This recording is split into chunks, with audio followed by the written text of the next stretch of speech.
Je m'appelle Silu Donnelly et j'ai 44 ans. Je me tiens ici, dans le hall lumineux d'une banque où je n'aurais jamais imaginé remettre les pieds, ressentant le poids de chaque instant qui m'a ramené ici. Derrière moi, une file de clients s'agite avec impatience, certains tapotant leurs chaussures, d'autres consultant leur téléphone, beaucoup jetant des coups d'œil aux portes closes des guichets. Je serre un ticket de retrait à la main, le papier impeccable plié en deux pour le glisser dans mon portefeuille en cuir usé. $150. Juste assez pour aider quelqu'un qui comptait plus que l'orgueil ou l'amertume. J'ai répété ce moment une douzaine de fois sur le chemin du retour. Comment je demanderais poliment? Comment j'ignorerais le choc sur son visage? Comment je partirais sans lui donner la satisfaction de me voir craquer? Mais les répétitions ne rendent jamais la tangibilité de la perte. L'acuité d'un souvenir qui vous enserre la poitrine comme une pierre. Son visage est la première chose que je remarque quand je m'avance. Mara, mon ex-femme, autrefois le centre de mon univers, aujourd'hui directrice d'agence à la Lindale Federal Bank. Je ne l'avais pas vue depuis 4 ans, depuis qu'elle avait fait sa valise et prononcé ces mots, « Tu ne me suffiras jamais », avant de quitter la maison que j'avais payée, laissant derrière elle des pièces vides et un silence pesant. Je me souviens du claquement de la porte, du rétrécissement du couloir, de l'impression que chaque photo au mur était un mensonge.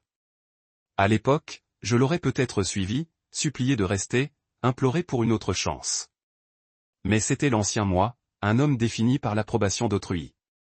Le nouveau moi a réappris ce que signifie voler de ses propres ailes. Mais je n'avais pas anticipé que la voir ici, derrière le comptoir, rouvrirait cette vieille blessure. Elle me remarque immédiatement, une lueur dans les yeux, une légère inclinaison du menton, puis un sourire narquois. Cette même expression qu'elle avait le jour de notre mariage, lorsqu'elle m'a taquiné devant ma famille, me faisant me sentir tout petit, même en lui tenant la main à l'autel.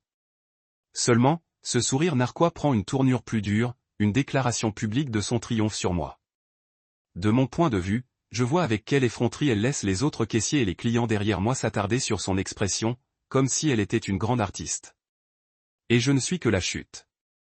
Je résiste à l'envie de serrer les dents. Je hoche simplement la tête, un imperceptible tressaillement de la mâchoire, et m'avance vers le comptoir. « Bonjour », dis-je d'une voix ferme mais douce. Les caissiers autour de nous marquent un temps d'arrêt. Même le bip du distributeur semble s'éteindre. Mara ne me rend pas mon salut. Au lieu de cela, elle pose les mains à plat sur le comptoir, se penche en avant, haussant les sourcils comme si elle évaluait un chien errant, osant quémander des miettes. « On ne sert pas les mendiants ici », annonce-t-elle d'une voix réglée pour résonner exactement à travers le hall. Les mots me frappent comme des graviers coincés dans la gorge. Je sens le goût métallique de l'humiliation. Derrière elle, j'entends la respiration haletante d'une jeune femme serrant une pile d'enveloppes de dépôt.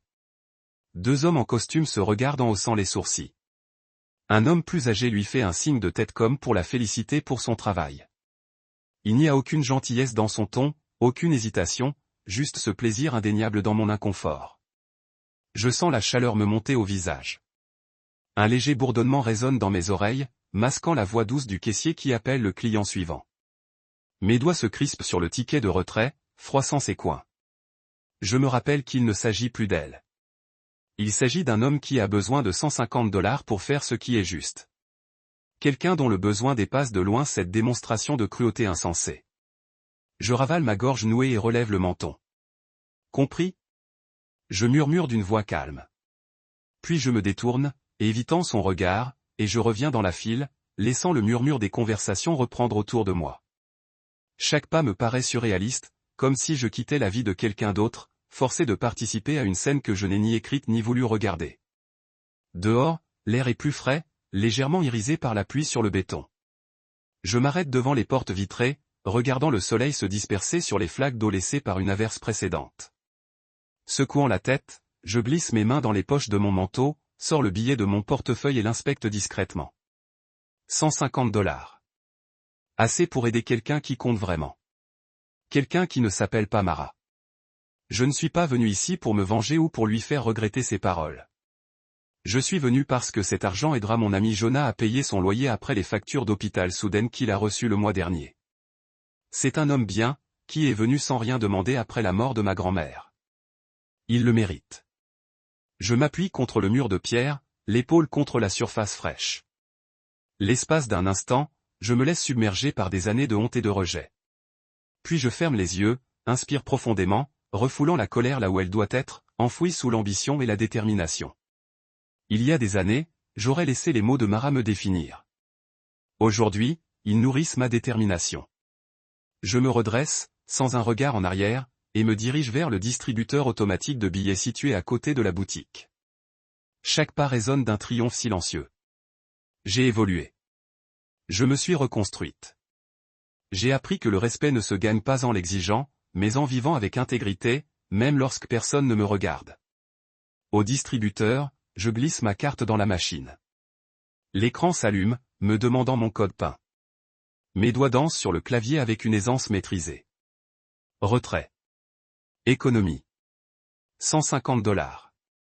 Je récupère l'argent blanc et net dans ma main. Ce qui symbolisait autrefois mon échec devient maintenant un outil de compassion.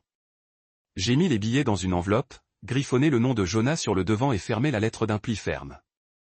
En chemin vers son appartement, je pense à l'homme que je suis devenu.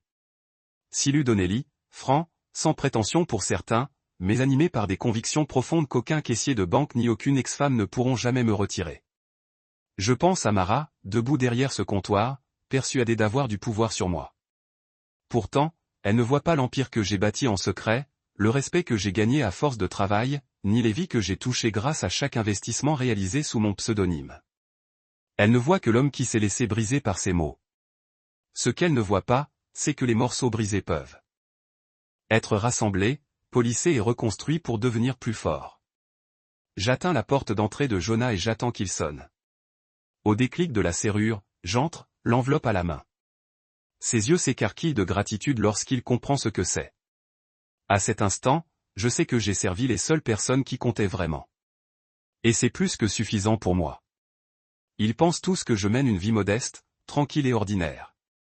Quand je marche dans la rue avec mon manteau en laine et mes bottes usées, ils voient un locataire d'appartement qui fait profil bas et son portefeuille léger. Ils ignorent que lorsque Marlo m'a quitté, je n'ai pas simplement ramassé les morceaux. Je me suis redéfini de fond en comble. Ma grand-mère m'a laissé un modeste héritage à son décès. À peine plus qu'un capital d'amorçage, mais c'était suffisant. J'ai investi chaque dollar dans une entreprise que j'ai nommée Firling Capital, persuadant une poignée d'experts du secteur de me soutenir dans une série de projets technologiques discrets et à forte marge. J'ai appris à parler si couramment le langage de la fintech et du capital risque que personne n'a jamais soupçonné que j'étais encore Silu Donnelly. Aujourd'hui, Firling Capital est un géant de l'investissement silencieux, gérant des milliards de dollars sous le radar. Les initiés le connaissent grâce à son symbole boursier énigmatique. Pour le reste du monde, ça n'existe pas. Le jour, je porte les mêmes vieux vêtements et conduis la même modeste berline que j'ai achetée il y a 3 ans. Mon appartement ressemble à n'importe quelle location de milieu de gamme, un canapé usé, un bureau d'occasion, une table basse ébréchée jonchée de factures et de frais médicaux pour mon ami Jonah. Mes voisins me prennent pour un graphiste freelance ou peut-être un intérimaire à la poste. Ils entendent le léger bourdonnement de mon ordinateur portable tard le soir, mais ne pensent jamais à jeter un coup d'œil à travers les stores. À leurs yeux, je ne suis qu'un homme tranquille qui préfère la solitude. Ils ignorent que j'ai piégé mon réseau domestique derrière plusieurs pare-feux. Que chacune de mes transactions transite par des sociétés écrans et des comptes offshore. Sous chaque couche d'anonymat se cache Cadorn, le nom sous lequel je signe des transferts de milliards de dollars et des décisions du conseil d'administration. Personne ne me rattache à ce pseudonyme. Mara, en particulier, reste parfaitement inconsciente. Elle me traite encore de Silu le perdant lors des réunions du personnel lorsque quelqu'un laisse traîner des tasses à café. Elle lève encore les yeux au ciel si je fais une rare apparition aux fêtes de fin d'année de sa mère. Pourtant, l'institution qu'elle dirige, l'Indal fédéral, est désormais indirectement sous mon contrôle. Grâce à une acquisition complexe de la société mère orchestrée par Firling Capital, j'ai discrètement acquis une participation minoritaire significative dans la holding de l'Indal. Je n'ai jamais cherché à siéger à un conseil d'administration public. J'ai simplement murmuré à l'oreille des personnes concernées, offert des assurances discrètes et laissé la nouvelle tomber comme une opération à forte rémunération. Lorsque le communiqué de presse est paru, mon nom n'était plus inscrit. L'annonce ressemblait à celle de n'importe quelle autre opération anonyme de capital investissement. Chaque matin, j'enfile un costume quelconque, gris anthracite, à simple boutonnage, et je noue une cravate noire unie. Je prends ma mallette cabossée qui contient 2 smartphones, dont un sécurisé par un cryptage de niveau militaire, une pile de contrats et une clé USB anonyme contenant les rapports de portefeuille détaillés de Fireline. J'entre dans le même café du coin, m'assois à la même table et commande le même latte au soja. Le barista m'accueille par mon nom, mais me prend pour un assistant qui vient chercher une livraison. Je reste assis là pendant 1 heure, parcourant les gros titres sur une tablette jetable, faisant semblant de lire des articles sur les projets de construction du centre-ville tout en surveillant les ratios de liquidité de mes dernières acquisitions. Je connais les mouvements du marché avant même que la plupart des analystes ne se réveillent, mais je leur laisse croire que c'est de la magie. Ce n'est pas le cas. C'est une recherche acharnée, d'innombrables nuits blanches et un refus de laisser quiconque me voir transpirer. Une seule fois le mois dernier, j'ai rompu ce schéma. J'ai décroché le téléphone et composé Ida Tran, mon conseiller personnel et mon agent de liaison pour les lignes d'urgence, d'une voix inhabituellement sèche. Ida, ai-je dit, lance un audit d'extraction sur la Lindale Federal Bank. Leur succursale de Lindale Heights vient d'échouer à un audit de respect élémentaire. Elle a ri d'un rire incrédule avant de me rappeler que les audits de respect n'étaient pas réels. J'ai clarifié que leur directeur d'agence m'avait humilié publiquement. Je veux que les actifs sous-performants de cette succursale soient examinés. Préparez-vous à une réaffectation de 4,2 milliards de dollars avec effet immédiat. En quelques minutes, son équipe avait rassemblé les rapports de conformité, rédigé les notes et mis les choses en route. D'ici la fin de la semaine, la maison mère serait confrontée à une variation de liquidité si importante qu'elle provoquerait la panique au sein du conseil d'administration et obligerait Mara à se démener pour trouver des explications introuvables. J'ai raccroché, ressentant un frisson curieux. Le même enthousiasme que j'éprouvais autrefois lorsque Mara souriait d'approbation. Sauf que cette fois, il m'appartenait entièrement. Chaque soir, je rentre dans mon appartement loué et ferme la porte derrière moi, éteignant les sirènes et les klaxons lointains de la ville.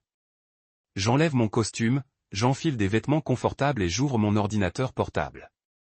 Là, dans la douce lueur de l'écran, je passe en revue les transactions de la journée, réaffecte les pondérations du portefeuille et rédige de nouvelles directives sous le nom de Cadorn. J'envoie des messages sécurisés à nos partenaires offshore pour les informer des acquisitions à venir. Je regarde des milliards déferler dans les réseaux numériques que j'ai créés, finançant des startups émergentes et des prêts de sauvetage qui transforment des communautés en difficulté, mais pas celles que Mara a jamais voulu aider.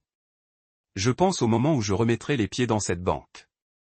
Non pas en Silu, le suppliant dans la file d'attente, mais en Cadorn, le client le plus précieux qu'ils aient jamais eu. Quand Mara lèvera les yeux et comprendra qui je suis, quand la reconnaissance se fera enfin jour, son sourire narquois disparaîtra, remplacé par une pointe de panique. Elle croisera mon regard et verra que je porte toujours ce manteau usé, que je conduis toujours cette modeste berline, mais que j'exerce un pouvoir qu'elle ne peut imaginer. Et à cet instant, je saurai que le masque de Silu Donnelly a été abandonné depuis longtemps, remplacé par quelque chose de bien plus fort, la maîtrise silencieuse d'un empire bâti dans l'ombre.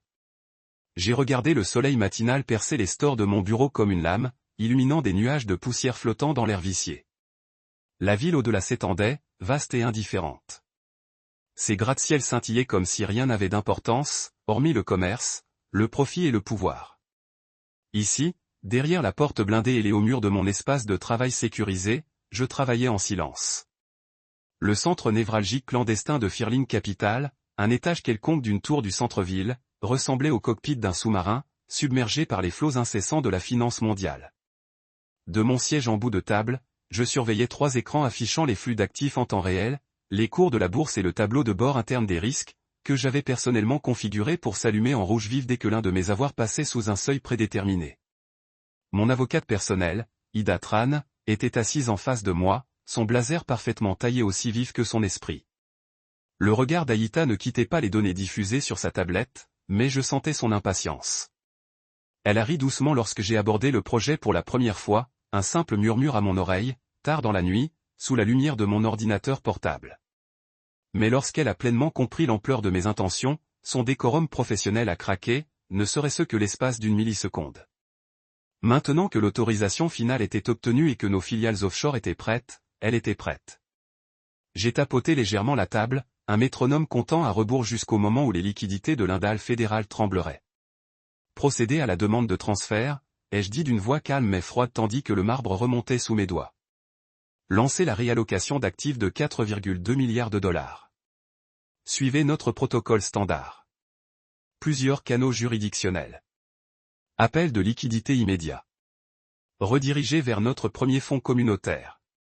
Ses lèvres se sont courbées en un demi-sourire. Déjà en mouvement.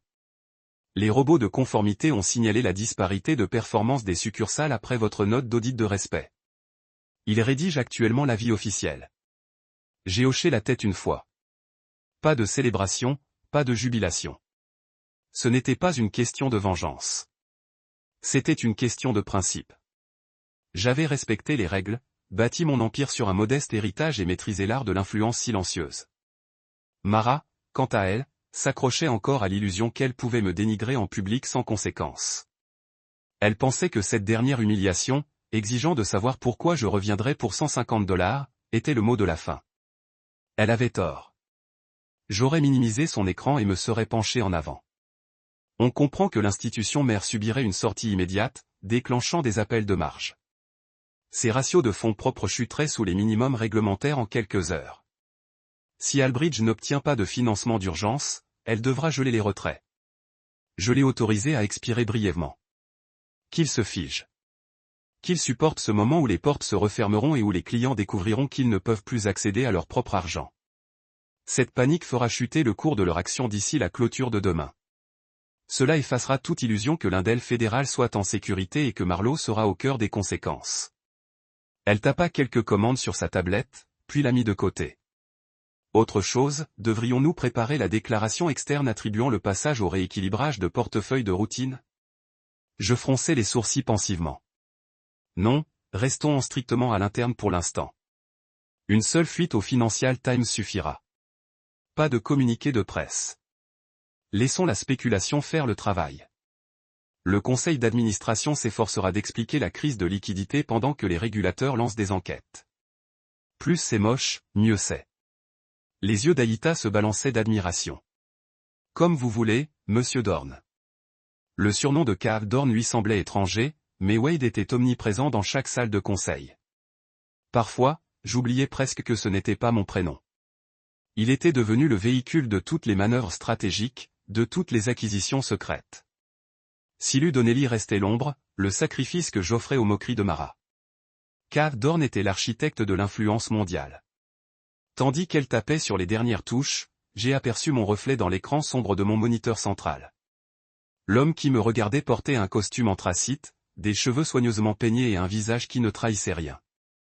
J'ai reconnu l'observateur impassible, la sentinelle qui avait résisté à la piqûre de Mara et en était ressorti renforcé. Non plus un homme à la poursuite de la valeur d'autrui, mais quelqu'un qui définissait la valeur selon ses propres termes. En quelques minutes, notre agent offshore a confirmé le lancement du transfert. Les fonds ont transité par 5 centres financiers différents, Zurich, Singapour, Londres, Dubaï, et enfin vers notre nouveau fonds communautaire à Lagos, un projet que j'avais discrètement soutenu pour revitaliser les micro-entreprises locales. Ces fonds allaient permettre de financer des petites entreprises, des bourses d'études et des initiatives d'agriculture durable. L'argent qui appartenait autrefois aux déposants de l'Indal fédéral allait désormais prospérer là où il était véritablement précieux. Je me suis adossé à mon siège lorsque les premières alertes par email ont retenti. Autorisation de transfert terminée. Appel de liquidité lancé. Alerte de couverture de marge. Les membres du conseil d'administration de la holding allaient bientôt s'arracher les cheveux. Mais je n'ai ressenti aucune pression chez Freda. Il s'agissait d'affaires, pas de vengeance personnelle. Pourtant, quelque chose d'autre m'a envahi. Une satisfaction silencieuse que la justice, même rendue à distance, ait eu gain de cause. Ida s'est raclé la gorge. Devrions-nous informer notre équipe juridique afin qu'elle se prépare à un éventuel litige? J'ai secoué la tête. Non, qu'ils intentent un procès. Chaque jour perdu en avocat et en procédure judiciaire est un jour de plus où leurs actifs restent immobilisés. Et lorsqu'ils découvriront enfin qui est derrière tout ça, la honte sera bien plus accablante que n'importe quelle amende ou injonction judiciaire. Mara les verra s'effondrer avant même d'avoir pu réaliser ce qui se passe. De l'autre côté. De ma fenêtre, la ville vibrait d'une énergie inconsciente. Les voyageurs se pressaient vers le métro. Les vendeurs ambulants vendaient des sandwichs. Le monde continuait son cours, inconscient qu'un séisme financier se déchaînait sous leurs pieds. Je repensais à cette phrase humiliante qu'elle avait prononcée, celle qui m'était restée en tête pendant des années. On ne sert pas les mendiants ici. Elle avait cru que je mendirais toujours. Maintenant, c'était sa banque qui implorait des liquidités, un pardon, un miracle qu'il ne pouvait plus conjurer. Je rassemblai mes papiers et les glissai dans un porte-documents en cuir estampillé des discrètes initiales KD. Je me levai, sentant la force familière de la détermination m'envahir. Ida se leva et fit de même, nous jetant tous deux un dernier coup d'œil aux écrans. Autre chose, demanda-t-elle à voix basse. Je replaçai une mèche de cheveux derrière mon oreille, le regard résolu. Non, laisse faire. Ensuite, nous planifierons la réunion de suivi dans 2 semaines pour évaluer l'impact et décider de la suite. Nous quittâmes la pièce, traversant l'atrium ensoleillé où des analystes juniors, en chemise boutonnée et cravate fine, tapotaient sur leurs tablettes et discutaient de leurs projets de week-end. Ils nous accordèrent à peine un regard. Une autre réunion importante était en cours. Pourtant, leurs pas pressés semblèrent s'accélérer, comme s'ils sentaient la tondeuse dans les couloirs. En entrant dans l'ascenseur, je m'autorisai un petit sourire discret. Mon téléphone vibra, un seul message de Jonah. « Salut mec, merci encore pour hier soir. Tu m'as sauvé la vie. » J'envisageais de répondre pour le rassurer, mais je remis le téléphone dans ma poche. Mon implication dans sa vie ne regardait pas Mara. Il avait son argent. J'avais ma mission. Lorsque les portes de l'ascenseur s'ouvrirent sur le hall, je sortis dans l'agitation de midi, ajustai ma cravate et remontai le col de mon manteau. Arger. Des années s'étaient écoulées depuis la déclaration de Mara. Durant cette période, j'avais transformé l'humiliation en ambition, l'amertume en stratégie et le rejet en pierre angulaire d'un empire silencieux. Aujourd'hui, mes atouts étaient redéfinis, ma raison d'être réaffirmée, et mon cœur, autrefois glacé par ces paroles cruelles, palpitait désormais de la chaleur de projets accomplis. Les succursales de l'Indal fédéral ne se dégeleraient pas facilement, pas plus que le cœur des membres de son conseil d'administration.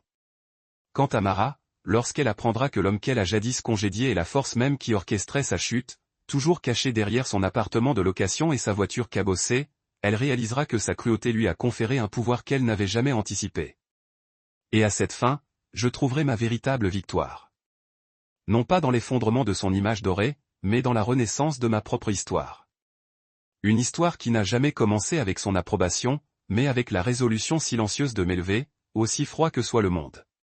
Le lendemain matin, je me suis présenté à l'agence principale de l'Indal fédéral sur Broadstone Avenue sous le nom de Cadorn, et non de Silu Donnelly. Je portais un costume gris anthracite sur mesure, pas de manteau de laine ce jour-là, parfaitement taillé, avec de fines rayures qui exprimaient une assurance tranquille. Mes chaussures brillaient, ma cravate était en soie et ma posture était inattaquable. En entrant dans le hall en marbre, le portier, un agent de sécurité contractuel embauché par une société écran, m'a fait un signe de tête et a ouvert les portes en laiton avant que je ne les atteigne. Je n'ai pas fait la queue. J'ai franchi une entrée latérale discrète, réservée aux clients de grande valeur. L'espace de réception était d'un luxe discret, panneaux en noyer foncé, éclairage tamisé, orchidées fraîches et vitrines. Pas d'affiche kitsch sur les services bancaires de proximité ou votre agence locale pour détourner l'attention de la gravité des affaires qui se déroulaient entre ces murs. J'ai traversé le hall d'un pas assuré, serrant ma serviette en cuir estampillée du sigle KD, et je me suis arrêté au comptoir où une réceptionniste, choisie par mon agent de liaison, m'a accueilli. « Monsieur Dorn », dit-elle d'une voix basse et respectueuse, en appuyant sur un bouton sous son bureau. « Monsieur Albridge vous attend dans son bureau. »« Merci », répondis-je. Voicecom. J'ai immédiatement senti la différence. La semaine dernière, lorsque j'étais Silu Donnelly, je ne pouvais même pas franchir la porte d'entrée sans faire la queue. Aujourd'hui, on m'a escorté à travers un couloir privé jusqu'aux ascenseurs, avec des murs recouverts de moquettes bordeaux profonds, des peintures abstraites rétro-éclairées, des sièges moelleux et du daim brossé. J'ai atteint l'étage exécutif et j'ai débouché dans un espace où des assistants en chemisier sur mesure et pantalons repassés levaient les yeux de leurs écrans pour m'offrir des sourires polis. Personne ne me reconnaissait. Pour eux, j'étais Cadorn, un puissant mystère. Le bureau de Monsieur Albridge se trouvait au bout du couloir.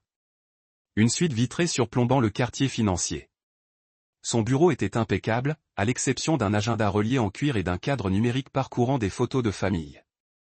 Il s'est levé à mon entrée, tendant une main légèrement tremblante. « Merci d'être venu, Monsieur Dorn, dit-il d'une voix tendue. Je me précipitai vers la mallette que je tenais à la main. « Bien sûr », dis-je en posant la mallette sur une table d'appoint et en m'asseyant dans le fauteuil d'invité en noyer. Il prit place derrière le bureau, puis s'éclaircit la gorge. Je comprends vos inquiétudes concernant nos liquidités. J'acquiesçai en croisant les mains sur mes genoux. Oui, Firlin Capital a initié une réaffectation de 4,2 milliards de dollars ce matin. Nous avons entamé une évaluation des risques de routine, et les résultats étaient préoccupants.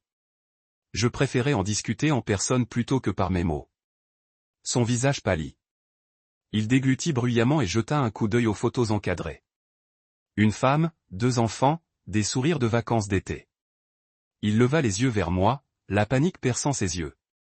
Je ne pensais pas que ce serait si immédiat. Je me penchai en avant, la voix mesurée. D'après les données de performance interne, une agence ne respectait pas les normes de base en matière de respect de la clientèle. Le protocole imposait un audit. Votre directeur d'agence a humilié publiquement un client, moi-même, sous mon nom personnel. Ce comportement a enfreint notre code d'interactions acceptable, ce que nous considérons comme un motif de réévaluation des performances. Il s'est frotté les tempes. Je vois. J'apprécie la discrétion de votre visite. J'ai déjà convoqué le comité exécutif. Nous étudions les options, financement d'urgence, vente d'actifs, tout ce qui peut restaurer la confiance. J'ai légèrement incliné la tête en réfléchissant à ces propos. Restaurer la confiance ne suffira pas. Ce qu'il faut, c'est une responsabilisation. J'attends que la directeur d'agence soit démis de ses fonctions avec effet immédiat et que le transfert soit partiellement annulé, qu'au moins 1,5 milliard de dollars soit reversé au fonds général pour démontrer notre bonne foi. Ce n'est qu'alors que nous envisagerons de reprendre les facilités de crédit normal avec l'Indel fédéral.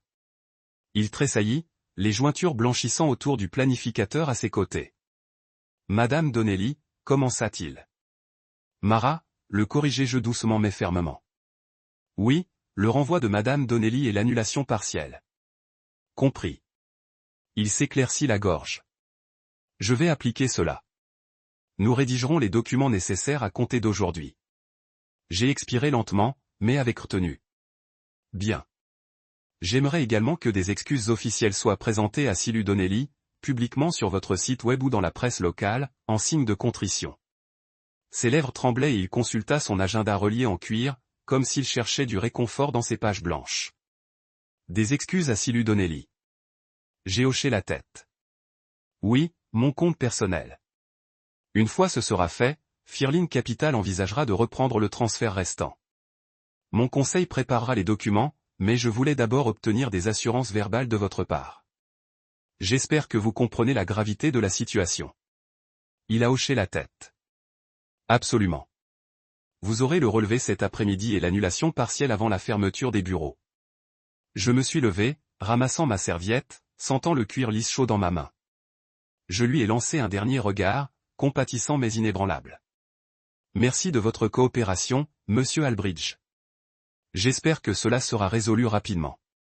Il s'est levé en titubant et m'a tendu la main. Merci, monsieur Dorn. Je lui serrai fermement la main, puis me retournai et sortis, le laissant debout près de la fenêtre, scrutant la ville comme si elle l'avait trahi. Le couloir était chargé, comme si l'air lui-même reconnaissait le changement de pouvoir. Je croisai une analyste junior qui revenait d'une réunion, sa tablette serrée contre sa poitrine. Elle me lança un regard curieux, mais je traversais déjà le hall pour rejoindre l'ascenseur où j'appuyais sur le bouton du rez-de-chaussée sans me retourner.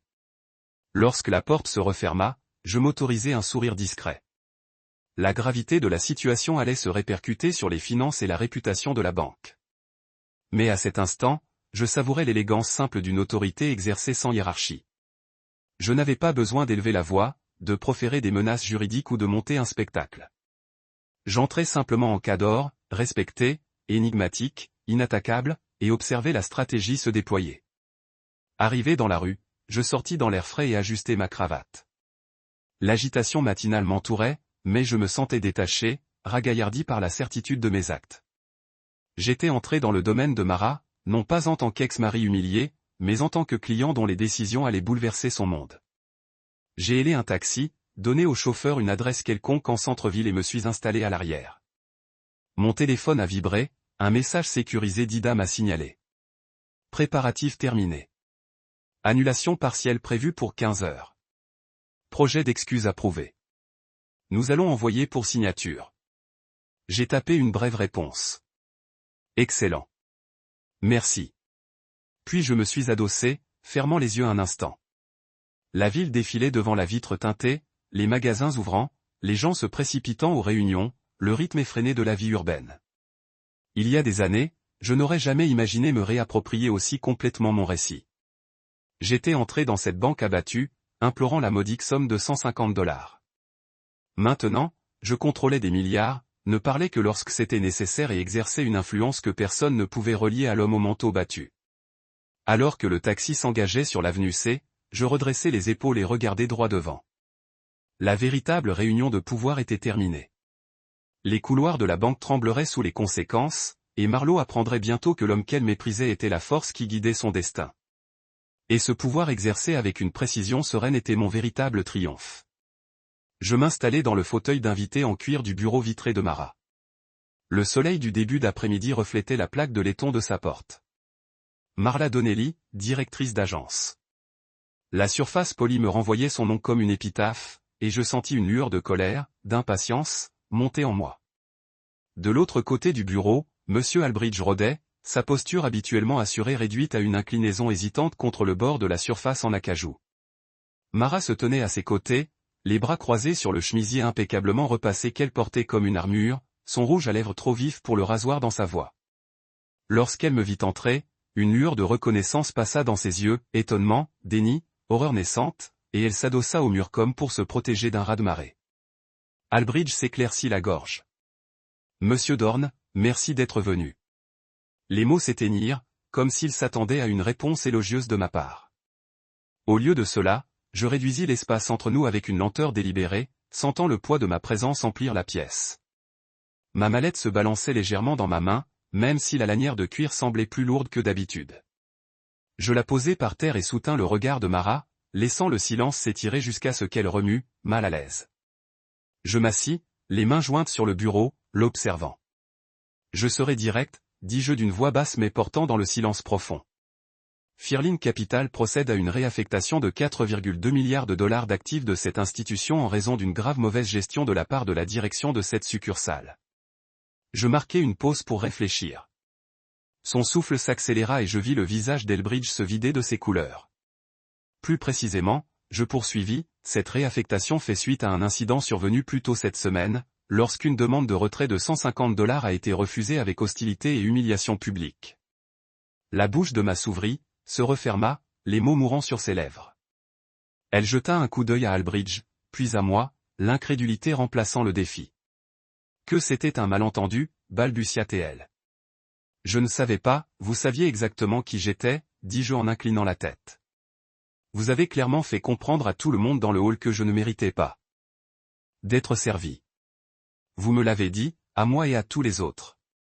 On ne sert pas les mendiants ici. J'attendis qu'elle perde son souffle. Albridge s'éclaircit à nouveau la gorge. Ou peut-être l'imaginais-je, une toux désespérée avant que l'homme brisé ne tente de parler. Mara, s'il vous plaît. Je levai la main pour l'arrêter. Non, ce n'est pas sa défense. C'est sa responsabilité.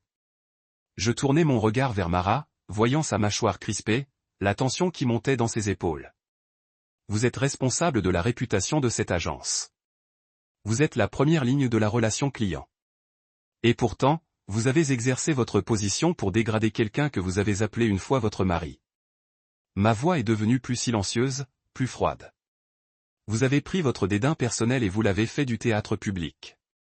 Vous m'avez humilié personnellement, mais par conséquent, vous avez sapé notre confiance dans votre leadership. Ses yeux s'obscuraient, la vulnérabilité remplaçant l'indignation. Elle se mordit la lèvre, puis força les mots à sortir dans un murmure. Je suis désolé. Le seul mot suspendu dans l'air aussi insumanti qu'un soupir. Désolé ne suffit pas, dis-je. J'ai ouvert ma mallette et j'ai retiré un dossier lié estampillé avec un sceau de Capital Firlin. La pile épaisse de papier a regardé conformément à l'étendue stérile du bureau de Mara. Je l'ai glissé vers l'avant. Il s'agit de l'évaluation préliminaire de l'impact pour l'Indal Federal Holdings. Il décrit les étapes que vous devez prendre pour commencer à restaurer la confiance. Albridge Hayes se déplaça vers la couverture, puis pour moi. J'ai pressé. Section 4B, résiliation immédiate du directeur de succursale.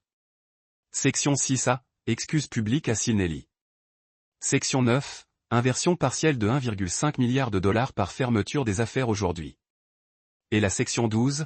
La mise en œuvre d'un programme de recyclage officiel pour tous les membres du personnel de la clientèle.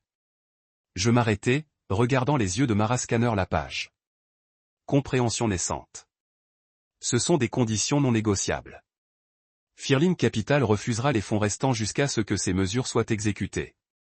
La tête de Mara tomba et elle enroula ses bras autour d'elle comme si elle se protégeait contre un coup. Pendant un instant, j'ai permis un scintillement de vieille tendresse. Une fois que j'aurais avancé, lui touché le bras, chuchota le pardon. Aujourd'hui, je me sentais uniquement. La femme qui m'a quitté m'appelait a dû apprendre que ses actions avaient des conséquences réelles. Albridge s'éclaircit à nouveau la gorge, voix instable. Je comprends. Je vais mettre en œuvre ces directives immédiatement.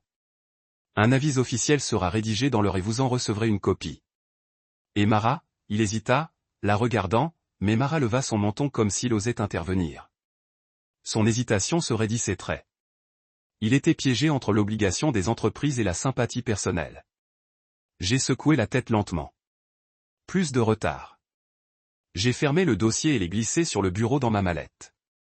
Je reviendrai demain pour confirmer l'achèvement. D'ici là, considérez la crédibilité de cette branche et votre carrière en jeu. Je me tenais, ramassant ma mallette. Mara est restée enracinée à l'endroit, ses yeux éloignés, comme si elle regardait une version d'elle-même qu'elle ne reconnaissait plus. Albridge se leva également, tentant de stabiliser son sang-froid. « Merci, monsieur Dorn, réussit-il. » J'ai incliné ma tête. Les yeux de Mara scintillaient vers le mien, quelque chose comme la culpabilité ou la peur trembla derrière eux. Peut-être le regret. Quoi qu'il en soit, ce n'était pas suffisant. J'ai tourné mon talon, sentant le cuir de la mallette donner du poids à chaque étape, et je suis sorti du bureau, les laissant tous les deux. Le passager, un manager du milieu, l'embrayage d'une tablette, dont les yeux larges reflètent la confusion et la curiosité.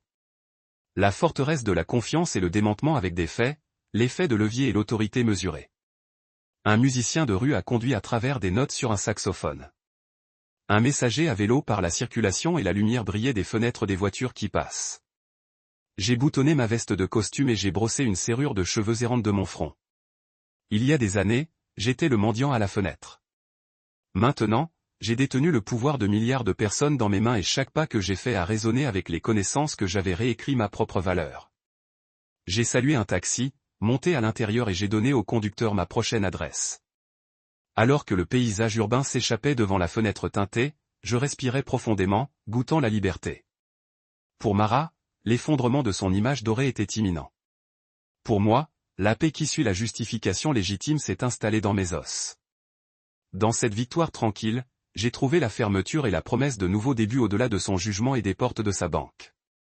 J'ai regardé les portes de sécurité s'ouvrir et se fermer, scellant Mara de ses anciens collègues, comme si son mandat à l'Indal fédéral n'avait été rien de plus qu'une brise passagère à travers ces salles marbrées. Elle se tenait devant moi, les épaules penchées, les yeux vides comme même si elle venait de se réveiller d'un rêve et s'est retrouvée dans un cauchemar de son propre design. L'écho de ses pas s'estompa dans le couloir, remplacé par le clac lointain de touches de clavier et les conversations étouffées sur les projections quart de fin. Elle serra son sac à main comme une bouée de sauvetage, la sangle creusant son poignet pâle et me regarda une seule fois avant de glisser hors de ma vue.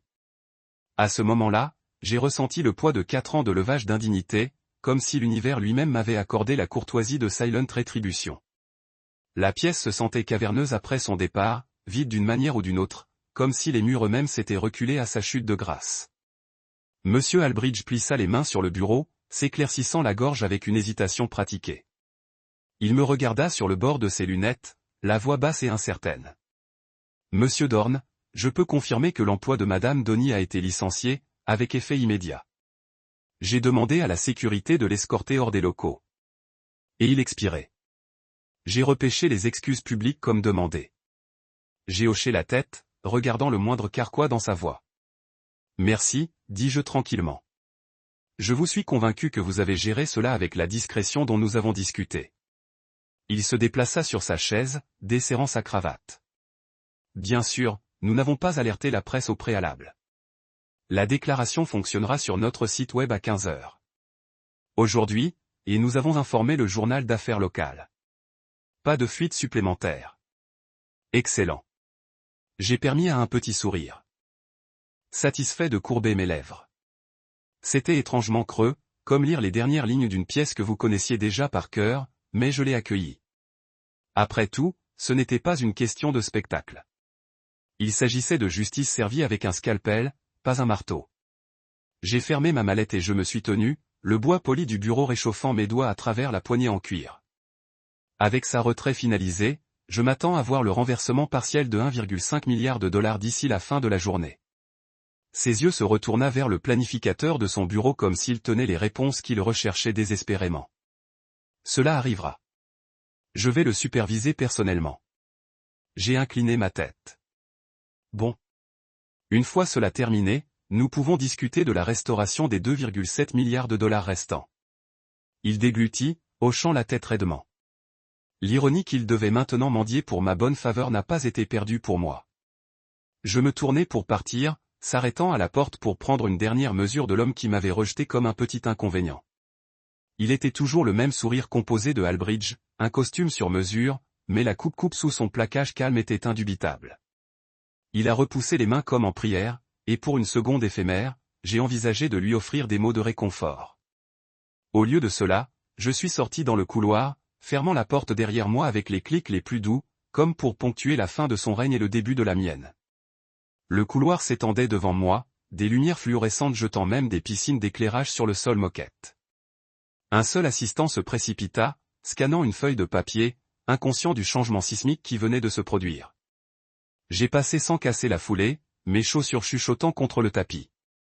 Personne ne m'a arrêté, personne ne m'a félicité, et personne n'a regardé. C'étaient les conséquences silencieuses d'une tempête, calme, toujours et irrévocable. Lorsque j'ai atteint le banc d'ascenseur, j'ai appuyé sur le bouton du haut léger attendu en silence.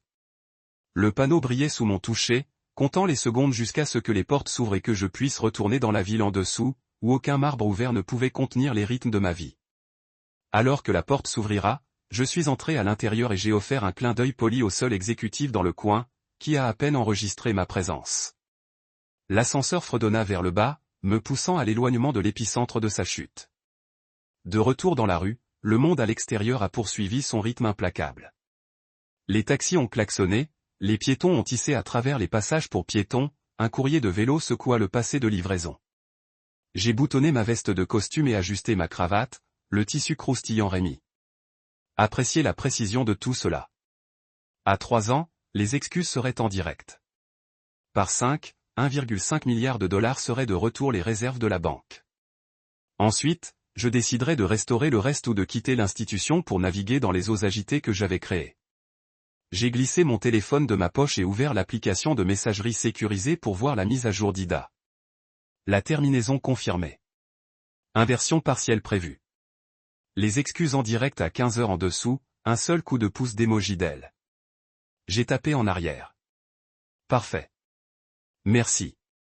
En enlevant le téléphone, j'ai salué un taxi et j'ai glissé sur le siège arrière, le rembourrage immaculé sous moi. J'ai donné au conducteur l'adresse de mon nouveau domaine par le lac, une vieille compagnie de holding de mines déguisée en obus de gestion immobilière, et je me suis détendu dans le cuir. Alors que nous nous éloignons, j'ai regardé la ville se brouiller devant la fenêtre teintée, les gratte-ciel cédant la place aux rues de l'Arbre. Dans quelques minutes, je serai à la maison où aucun titre ou excuse ne pouvait me joindre. J'ai fermé les yeux et j'ai réfléchi à la mesure où je venais de l'homme humilié au comptoir du caissier à l'architecte de mon ex-femme professionnelle ruine. La transformation semblait surréaliste mais inévitable. J'ai pensé au mendiant que j'avais été autrefois, tremblant en ligne pour seulement 150 $. Maintenant, j'ai contrôlé des milliards. Cet homme était parti, remplacé par quelqu'un qui exerçait le pouvoir non pas pour la vengeance, mais pour l'affirmation silencieuse de self-worth. Lorsque la cabine s'est tournée vers ma longue allée, j'ai aperçu le lac au-delà de sa surface scintillante sous le soleil de fin d'après-midi. La pelouse tentaculaire et la façade en pierre de ma maison se sont levées comme un sanctuaire construit à partir de l'ambition et tempéré par la retenue. J'ai glissé l'enveloppe contenant les 150 $ de Jonas de ma poche et je l'ai replié dans ma mallette. Ce petit acte de gentillesse, inaperçu par quiconque sauf lui, est resté ma plus vraie mesure du succès. La cabine s'est arrêtée jusqu'à la route circulaire et je suis sorti, l'herbe douce croisée sous mes chaussures polies. Le conducteur hocha la tête et je lui ai tendu la foire sans un mot. Il est parti, me laissant seul avec l'immobilité de mon sanctuaire. J'ai marché jusqu'à l'avant-porte, arrêté et inhalé profondément. L'air sentait le pain et l'eau. Pas de salle de conférence, pas d'excuses, aucune escorte de sécurité ne peut me suivre ici. J'ai touché la poignée de la porte en laiton et je suis entré à l'intérieur, laissant le monde du marbre et du verre derrière. À l'intérieur, la lumière a filtré à travers les hautes fenêtres, inclinant sur les planchers de bois franc. Le portrait de ma grand-mère était accroché au mur, ses yeux doux veillant sur moi comme il le faisait pendant des décennies. J'ai laissé échapper un rire doux, un écho de soulagement, et j'ai posé ma mallette. Mara a été licenciée sans combat, dépouillée de son titre et de sa dignité. Mais dans cette maison, le titre ne signifiait rien. Ici, j'étais Syl Donnelly, un homme qui avait récupéré son récit par la stratégie mesurée et la résolution inébranlable. Je me suis versé un verre d'eau, le liquide frais glissant dans ma gorge comme une rédemption. À l'extérieur du vent, il a bruissé les arbres, emportant avec elle la promesse de nouveaux débuts. J'ai levé le verre dans un toast silencieux au fin à la renaissance et à la connaissance silencieuse que la meilleure vengeance est une vie reconstruite. Au moment où j'ai fait un pas à travers ma porte d'entrée, le ciel était un violet meurtri et la maison était incroyablement encore. J'ai fermé la porte derrière moi et je me suis penché contre elle, glissant ma veste et desserrant ma cravate. Mon téléphone a bourdonné avec insistance dans ma poche, un rappel sévère que les retombées de la banque se répandaient plus rapidement que je ne l'avais prévu. Je coule sur le canapé et déverrouille l'écran. Le premier message provenait de Dana, la sœur de Mara. Qu'avez-vous fait? Elle est sous le choc. Son texte tremblait de panique comme si elle venait de découvrir un être cher dans un lit d'hôpital. J'ai regardé les mots pendant un moment, puis j'ai tapé. Je l'ai tenu responsable. Inutile de le recouvrir de sucre. Un deuxième bus. La mère de Mara. Veuillez me dire que vous n'êtes pas responsable. Sous la peur et le plaidoyer, il y avait la colère, la trahison, une famille divisée par mes actions, mais pas mes intentions. J'ai tenu mon pouce sur l'écran, décidant de répondre. Au lieu de cela, je mets le téléphone de côté, tournant mon regard vers le lac au-delà des fenêtres. La surface de l'eau ondulait doucement, insouciant du drame humain. Mais le téléphone a de nouveau bourdonné, et cette fois c'était Mara. Une messagerie vocale. J'ai pressé le jeu. Sa voix, tremblante et brute, s'est répandue à travers le haut-parleur. Silu, s'il vous plaît. C'était juste une blague. Je ne le pensais pas. Nous étions une fois. Pourquoi avez-vous dû tout ruiner? Ces paroles dégringolaient dans une ruée de sanglots. J'ai fermé les yeux, sentant la vieille piqûre de son pouls de trahison dans ma poitrine. Pourtant, je ressentais aussi une résolution. Pas de pitié pour la cruauté. J'ai raffiné la messagerie vocale et ouvert mon ordinateur portable, me connectant au réseau sécurisé que j'avais construit pour les opérations exécutives de Firlin.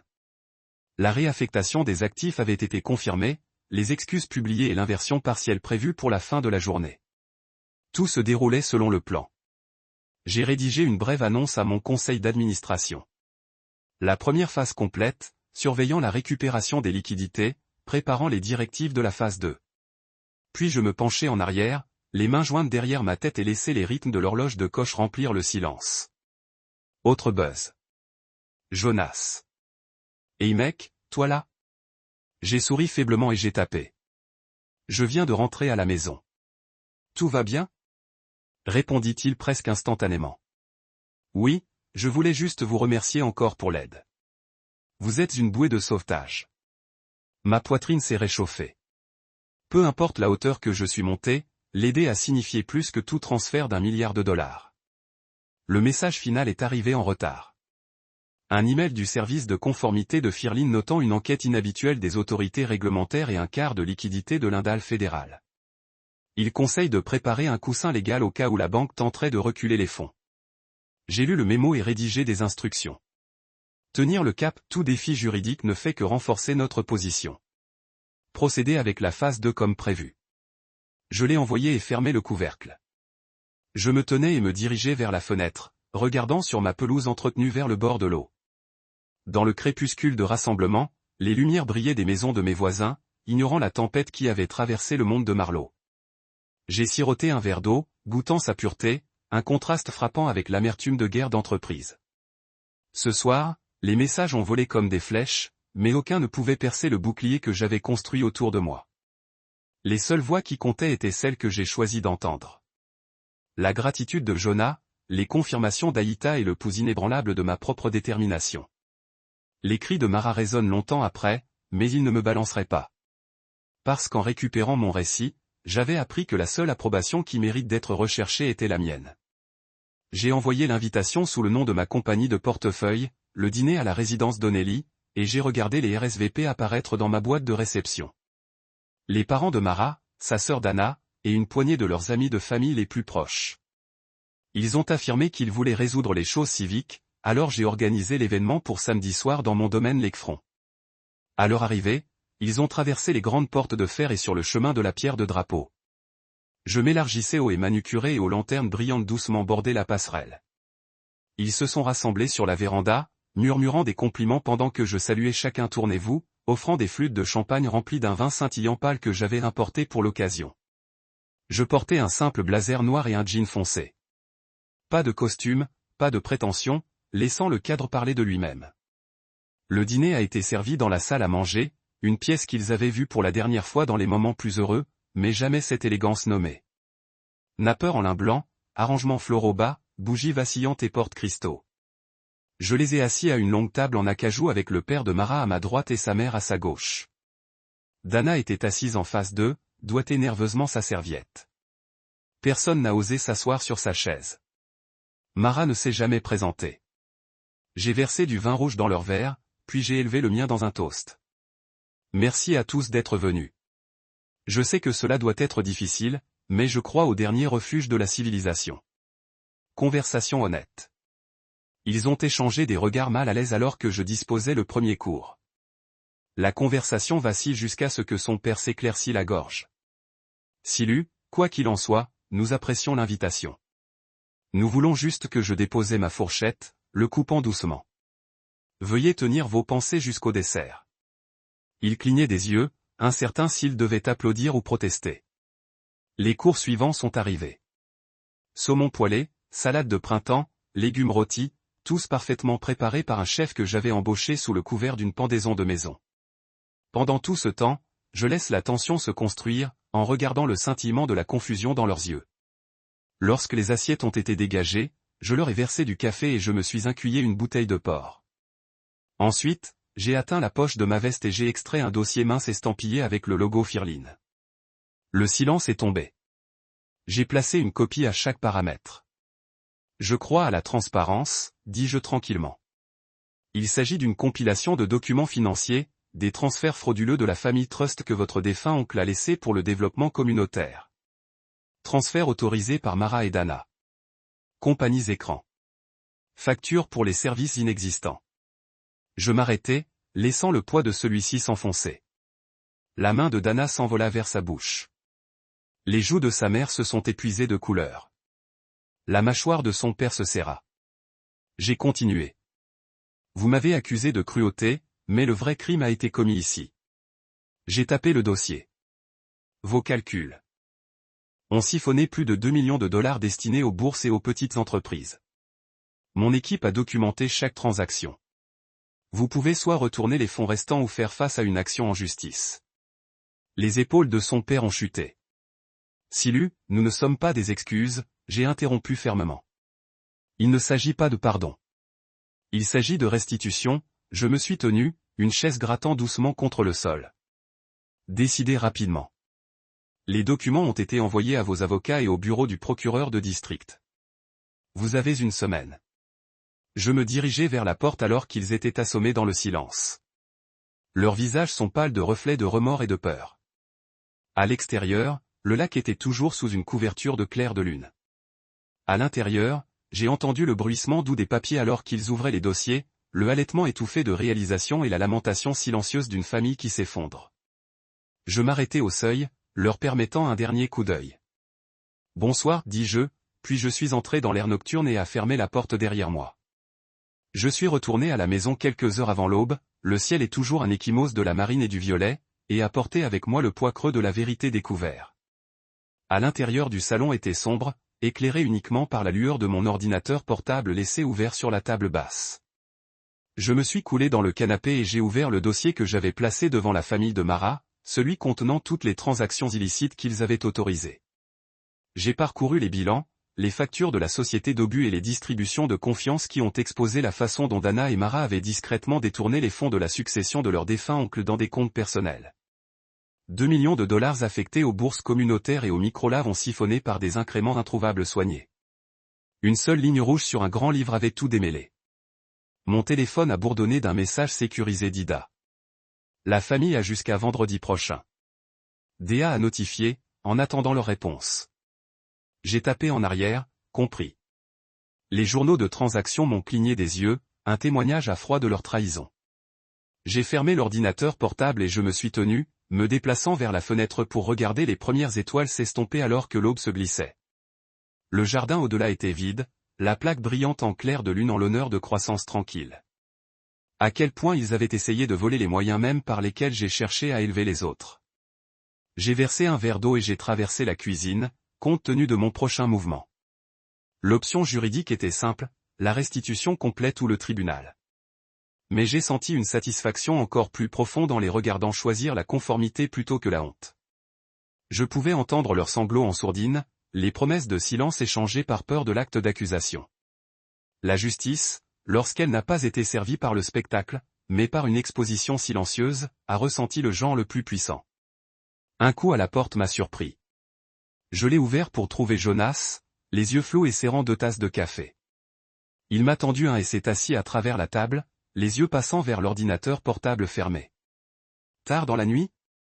Demanda-t-il doucement. J'ai hoché la tête, enroulant mes mains autour de la céramique chaude. Drame familial, dis-je. Il acquiesça à nouveau, comprenant plus qu'il ne le savait.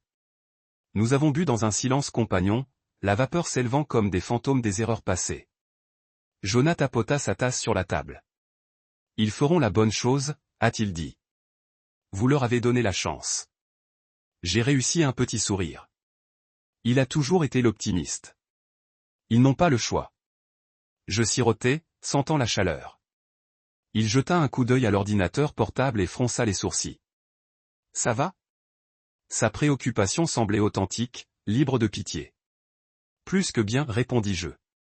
Je suis en paix. Je me suis tenu et j'ai allumé la bouilloire, le remplissant pour le thé. Tu sais, dis-je en attendant. Il pensait que la pire punition était mon intervention.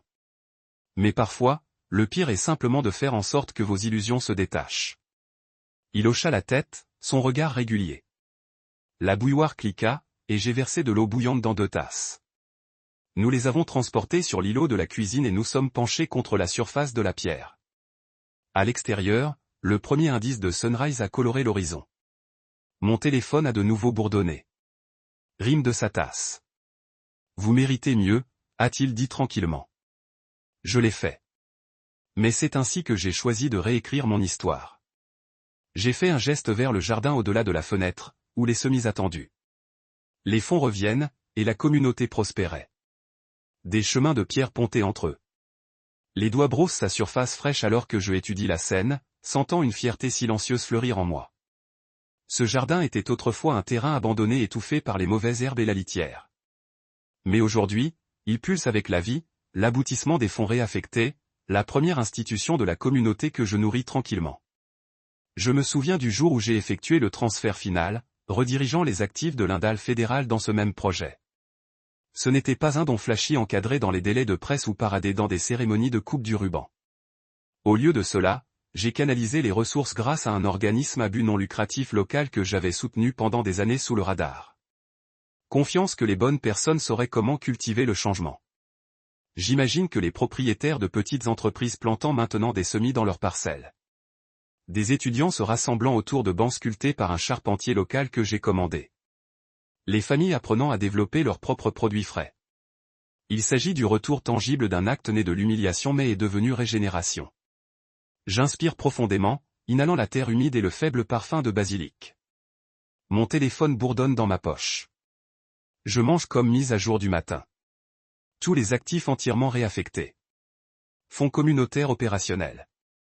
Ward revient au prévu la semaine prochaine. Je me souris. L'épreuve avec la banque de Marat se sent éloignée maintenant. Un catalyseur nécessaire plutôt que la destination. L'argent a servi son objectif. Il a récupéré ma dignité, l'a tenu responsable, puis s'est transformé en quelque chose de bien plus grand que la vengeance pourrait le réaliser. En tant que premier rayon de Sun Gill the Treetop, j'entends des pas derrière moi. Jonas émerge du hangar à outils portant une brouette chargée de compost. Il essuie la sueur. Et le sol de son front et m'offre un sourire. Boss du matin, plaisante-t-il, mais le titre semble étrange sur ses lèvres. Je glousse, s'écartant pour le laisser passer la brouette. Tout a l'air bien ? Je demande, le regardant répandre un riche compost noir sur un nouveau lit de plantation. Il hoche la tête, les dents clignotant. Nous avons bientôt des bénévoles. Les enfants du programme Parachol, quelques retraités, et obtiennent ceci, une petite troupe de chefs locaux qui veulent commencer un événement de choix de week-end. Ils s'arrêtent, les yeux brillants. Cet endroit va devenir le cœur du quartier. Je ressens une houle de satisfaction. C'était le plan depuis le début, dis-je doucement, en pensant aux après-midi que j'ai passés à verser sur des feuilles de calcul, à vérifier les partenaires à but non lucratif et à cartographier la phase 2 du développement. Il ne suffit pas de simplement planter des graines. Vous devez construire une communauté autour d'eux. Il brosse le sol de ses mains et prolonge un point pour que je me cogne. Tu as fait ça. Et puis certains. Nous nous tenons ensemble dans un silence compagnon.